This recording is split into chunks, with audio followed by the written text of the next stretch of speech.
guys, thanks for joining us. What a cracking fight, great performance from Joseph Parker. Congratulations. Over to the floor for questions.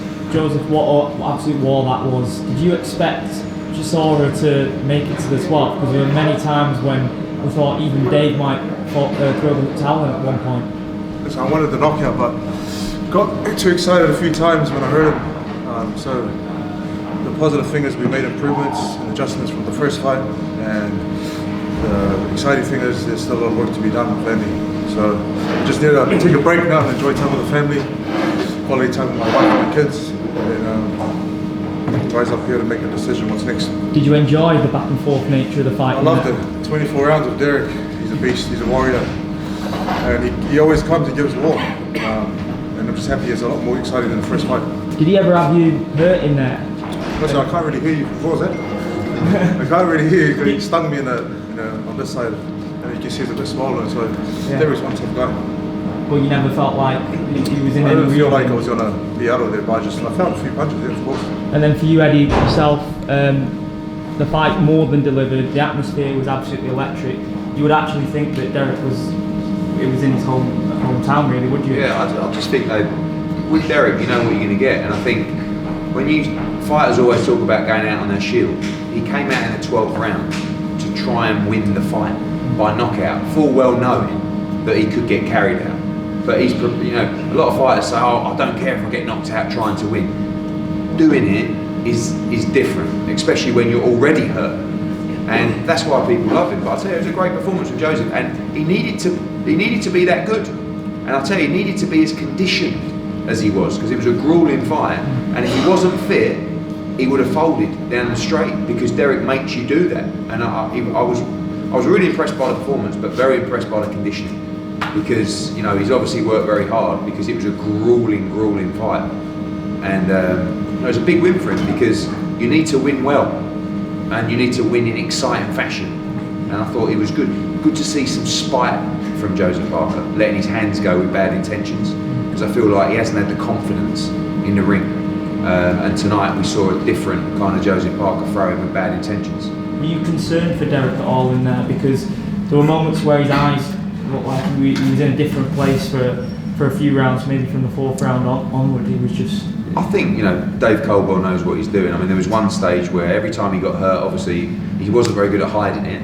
He'd go straight into the neutral corner and just try and pot shot Joe. But Howard Foster actually was ready to jump in, and he turned to him during the exchange and said, "Don't you dare." Do you know what I mean? And then he opened up. Yeah, he did, yeah. But it was like every time he looked like he was going to get stopped, he let 5 or 6 go. So I felt at one side, I said to Dave Coldwell, "Did you think about pulling him out?" Because after the 3rd knockdown, I thought he may have a word with him. But it's very difficult to have that conversation with Derek, to be honest with you. Joe, you seem like reinvigorated there. You seem to have a hunger back. I mean, what has brought that back in you? Just, I think like I said before, I needed more time with Andy. The first fight was a short time. I think you can see with a longer time and more time together, you can see the improvements. And I think the next camp we'll keep working on it, keep improving, keep better. The world titles are obviously tied up for a while now with possible undisputed fights and everything next year. But what's your aim? Would the 2 losses on your record, would it be to go out and get revenge for them if those opponents are available later next year? Anyone? Like what's next? I don't know. Yeah, I mean, look, we'll speak to Dave and Andy, obviously. And for me, I think, like you say, no one's going to get a world title shot till later in the year. And he's boxed twice, once in May, once in December. Nice to stay active. I'd like to see him fight in New Zealand or Australia. I mean, there's so many fights he could have. You've got Hergovich in a final eliminator, tough fight, but gives you the key to the world title and a big split with the IBF. You've got Andy Ruiz rematch. You've got Deontay Wilder. Dillian White after he knocks out Tyson Fury.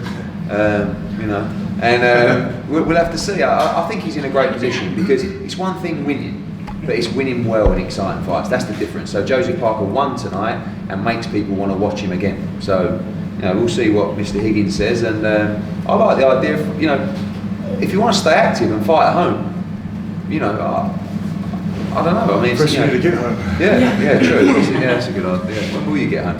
Joe, in your reaction to the scorecards, because 2 were very close. If you took 1 or 2 knockdowns, then you might have been your points. Honestly, I knew after the fight that I won, but the judges, that's their job. I'm not sure. What was the scores? Well, I mean, 117, 111, 116, 112, 114, 112. 115, 111, 115, 10, and 114, 115. I mean, 114, 112 was a. Is that even possible when there's 3 knockdowns to John? Yeah, I mean, I have no idea, but I think. My views about the officials Yeah. are well canvassed the last few years. Yeah. It's just disappointing. But it was the thing about the officials is we couldn't have New Zealand or Australian judge come in because of the mandatory hotel and everything when you return and the lottery to get back into the country. So we could have got a European judge, or but we said no. The British Boxing Board, they are the best. They're the best, so we trust them. And listen, Yeah, we could have claimed breach of contract, but instead we thought no, we'll give the benefit of the doubt, as Andy said. Very, very positive. Andy, you've obviously worked with Fury and Joel there for a while, and if both their recent fights have been more exciting, is that something you wanted to help them bring out of themselves? Very different guys, obviously, but it's all about Joe. It's just about being consistent, isn't it? And being going for a knockout. It's heavyweight boxing. Being spiteful. Joe just followed it, like he followed the instructions perfectly in the fight, did exactly what we did in the gym. But there were still mistakes and there's still lots to improve on. That's exciting for me. He's only, I would say we're about at 50% in our journey, and there's still a lot more to come. do you feel reborn, Joe? Do you feel kind of like reborn in the second half of your career? It's what I needed, yeah, and I'm a lot more excited about what's to come. Joe, I know you felt a lot of pressure coming into this one. You said yesterday it was felt like an ankle break for you. What's the feeling like now then? I'm happy. Christmas present. Now I can just relax and spend time with my family. You know, they're here, my wife and my kids. Very happy going into Christmas and New Year's. Eddie, what would your message be to Derek now? Obviously, I had a conversation with Dave after the fight, and he can't really say anything in terms of all these retirement talks with Derek. You know, he's a fan favourite. Yeah, it's too early. I mean, the first thing he said to me was, "Well, in the ring, did you enjoy that?" Yeah. That was one thing. And then when I saw him out there, he said, "Can I go again in the spring?" I mean, he doesn't know anything else. The problem is he's not regressing. So he had a good camp. He's not getting hurt in sparring. You know, you can't say his punch resistance has gone, because he went 12 rounds, took the kitchen sink, and he's getting beat by elite heavyweights. So on one hand, I understand the argument to say you're 36, you're taking punishment, you've got money, you've had great nights, enough's enough. But on the other hand, I also understand the fact that he loves to fight, he feels like he's fighting well.